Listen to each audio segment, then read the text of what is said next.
They're finally all here.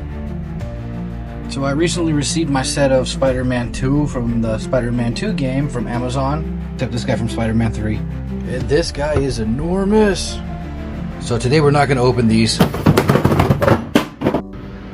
So among my Spider-Man figures, this was the first one to come in the mail. And calling him big is an understatement. Just so you get the idea, he's at a $60 price point. That's lowest. They even went hard on the box to this guy. Look at the illustration on the back. Okay, so this is a bigger version, or a zoom in of this one on the back. Spine. Window. Got the Gameverse logo on the top. Alright. I really like these Marvel Gameverse boxes, or at least the Spider-Man 2 box. They're packaged really nice. That actually slides out pretty good. The Spider-Man 2 logo, or this PlayStation Spider-Man logo. He's got some accessories, not very much. Let's see.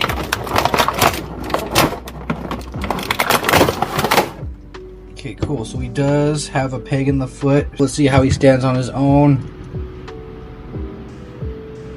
You know, straight out the box, he seems to stand up well on his own. Nope. I mean, you get the idea. If you get it with the right angle, he'll stand up. I mentioned before, he does have the peg holes in the bottom of his feet in case you have action figure stands. Good thing we have not one, but two NECA stands. Let's see if those work for him. So, nice. They do fit, not very tight though. For accessories, we do have this symbiote hand, two fists, drool, tongue face. Okay, let's see how well this drool fits into his mouth. The tongue into that opening. Come on.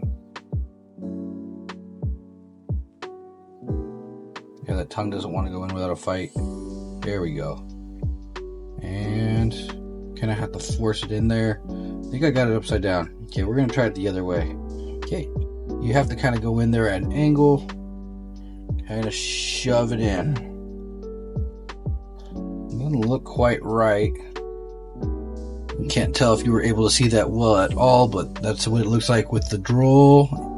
Not crazy about that gap right there. See how easily this head pops off. Actually, really easily. Let's see how easily this one pops on. There we go. It actually looks a lot better. I lied. These stands aren't working out as great as I thought. So this symbiote hand is actually literally what it is. It's got the peg hole for the hand. Let's see how well hand pops out. So we'll do this hand. Okay, and there he goes. Pops straight off those stands like I said. See how well this goes in there. Perfect. Actually slides in pretty nice. So the symbiote hand can almost hold up some Marvel Legend figures. Wolverine's a pretty small one. Venom's arm joints aren't that tight. If you have a better stand, maybe you can get it to work, but it's not working for me. Okay, now he's standing up better on his own. The closed fist hands work well for him. They're articulated enough you can get some great punching poses with him. I just want to show off his back real quick. As you can see, he's got a great butterfly joint that doesn't really affect the spider logo. His joints are pretty smooth. It really feels good to move around. So his double jointed, so you get some great crunches with him. Everything you'd come to love and expect with a Spider-Man figure. I will say I am keeping them displayed with the open hands because they just look better. And the default face they give you looks pretty good, but we are keeping the face with the tongue out. Not crazy about the drool, but we're going to leave that on. So the joints are smooth. They're also not loose, but they're also not tight. You could almost get away with poses like this, but with only so much effort. He's big enough that he probably looks like he could have been a part of the Build-A-Figure for the rest of the figures. I'm pretty glad they went standalone with this one. For size comparison, you got Wolverine, who's just a tad smaller than your average Marvel Legend. Then you got movie Venom, who's a tad bigger than your average Marvel Legend. And this is how he scales next to PlayStation Venom.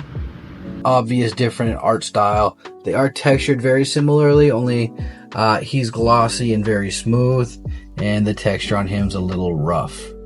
So here's him next to Red Hulk. As you can see, even your bigger Marvel Legends, he's most likely going to tower over. I really do wish I had my other Venom figures on me to compare him to. I do have to say he is my favorite one so far out of my Venom figures. But I realized this actually pivots, which is really nice, so you can get even more poses with him. Look at that, and it is a 360. So that's pretty much it for this video. Don't forget to like and subscribe so you don't miss my unboxing of the other Spider-Man figures. Bye-bye for now, guys.